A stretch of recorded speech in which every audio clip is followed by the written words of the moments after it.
We'll guide you through how to send an invite in Google Calendar. If you find this helpful, consider subscribing and liking the video.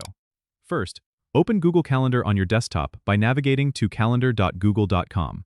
Once you're in, locate the date and time for your event on the calendar grid. Click on the slot to create a new event. A pop-up window will appear where you can enter the event details. Make sure to add a descriptive title for your event. Next, you'll see an option labeled Add Guests on the right side of the event window. Click on it, and you can enter the email addresses of the people you want to invite.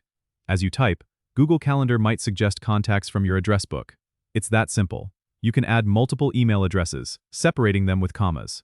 Once you've added your guests, you can also customize their permissions. Decide if you want them to modify the event, invite others, or see the guest list by checking the corresponding boxes below the guest list. Then, make sure the event details are correct, like the date, time, and location. If you want, you can add a description or attach files, which can be useful for sharing agendas or relevant documents. When everything looks good, hit Save at the top of the pop-up window. Google Calendar will prompt you to send email invitations to your guests.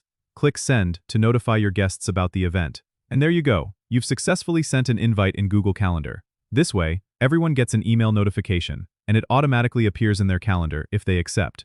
Don't forget to subscribe and comment if this helped you out.